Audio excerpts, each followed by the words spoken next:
Hello my dear friends, you're in the Military Summary channel, and this short video we're going to discuss the most important events that took place during the previous night of the local time. We have lots of very interesting updates, so let's start. And first we're going to talk about the United States of America, where according to information we have tonight was the first presidential debate between Biden and Donald Trump. The first debate of the presidential candidates in the United States of America, the current Democratic President Joseph Biden, 81 years old, and the former Republican President Donald Trump, 78 years old. Both candidates agreed to have their microphones turned off when it's not their turn to speak, which reduces the possibility of interruptions. So obviously a lot of people were following these debates. I was following these debates as well, and it was very funny. First of all, very funny. I'm not sure what kind of information you managed to get out of these debates, but as for me, I managed to find out who likes the porn stars, of course, and who is the best golf player. Of course, this is one of the most important information about future president of the United States of America.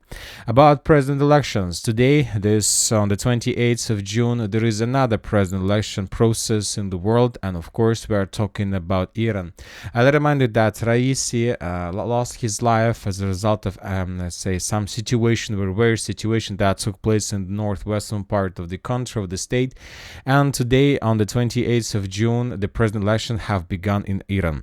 The struggle between conservatives and reformers. There are 4 candidates for this position as well. 3 of them are, let's say, conservatives, and just one is, let's say, part of reformers camp. And this is Masoud Pezeshkian, 69 years old, a member of parliament since 2008, the only reformer among the candidates.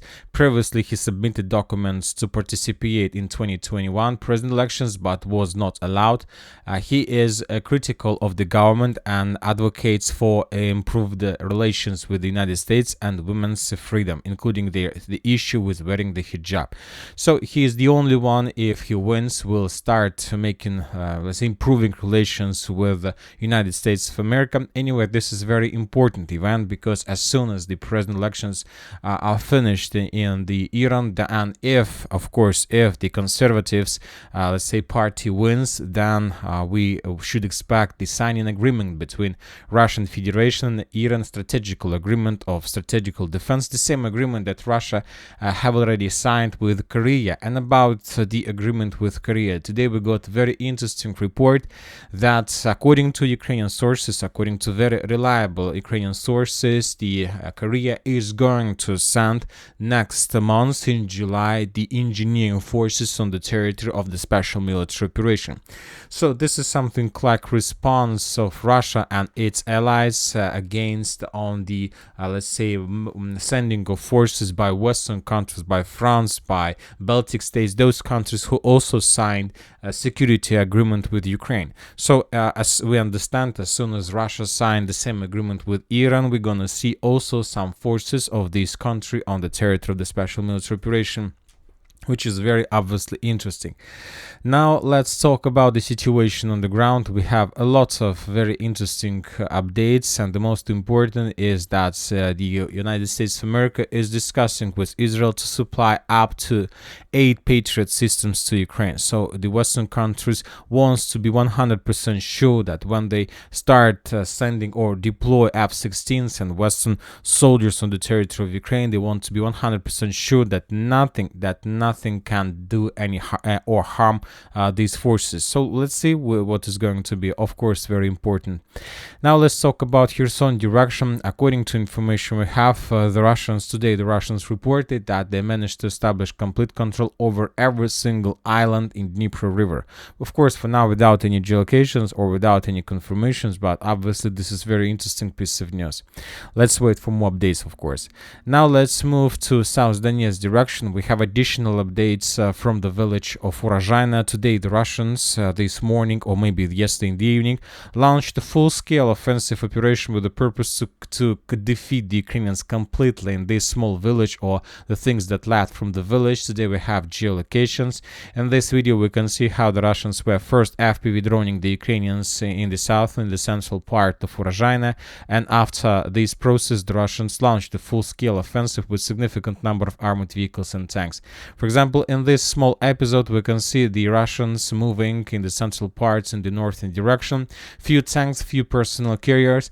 Currently we don't know for sure where exactly the Russians stopped, where exactly the Russians landed their soldiers and infantry. The only thing we have is that the Russians are moving from the south in direction or in the northern direction. So the geolocation, the Russian tanks and vehicles were spotted and discovered in this area. For now we're not going to adjust the color map because we don't know for sure where exactly the Russians stopped, how many square kilometers or how many streets or buildings were captured as a result of that attack. The only thing we can show is that the situation that took place, that had been developed in Urozhaina for the previous week. As you can see, significant number of artillery strikes, significant number of explosions, which confirms that the Russians during the previous week have been, let's say, preparing the territory for further offensive, and today this date has started, so the final battle for the village. Now let's move further. Let's move in the Avdiivka direction. We have a few important updates. After a very short operational pause, the Russians renewed their attempts to establish complete control over Yasnobrodovka. We have some videos of how the Russians were sending additional engineering machines, demining equipment, and how the Russians landed in the area and captured additional few buildings. So the battle for Yasnobrodovka continues, and probably the days of this village are numbered. Very interesting detail that I would like to let's say point your attention that starting of this week the Russians are moving further and further their FPV drone focus and artillery focus. Now the Russians are hunting the Ukrainian vehicles, Ukrainian, let's say, soldiers and carriers, personal carriers in the vicinity of Zhelana, which also confirms that the battle for Novoselovka Persh is about to start, and telling the truth, most likely the Ukrainians would fall back from the village without showing any resistance. About showing any resistance, today we got report right before I start making the video that Ukrainian soldiers of 110th Brigade start let's say surrendering in Massé. So you know that every single day we have more and more updates about the problems between recently mobilized soldiers and the old veterans who've been, let's say, fighting for Ukraine since the beginning of the special military operation.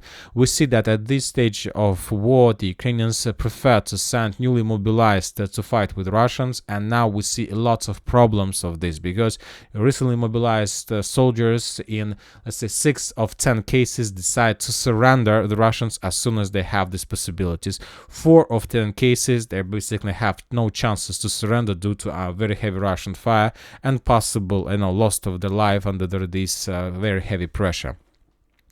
Now we are moving to Toretsk. We have additional updates. According to information we have, the Russians continue offensive in New York. There are very heavy clashes, and the Russians are preparing the village of Novo Alexandropol also for this process. So very soon Alexandropol will be under very heavy fire, and very soon the Russians will begin offensive operation in this area. Currently there is artillery preparation.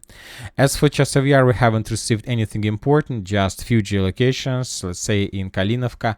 In this video we can see few FPV drone flying of armored forces of Ukraine flying above the farms that used to be under Ukraine control months ago, and now we see the Ukrainians are FPV droning the Russians, which confirms the Russian control over the territory.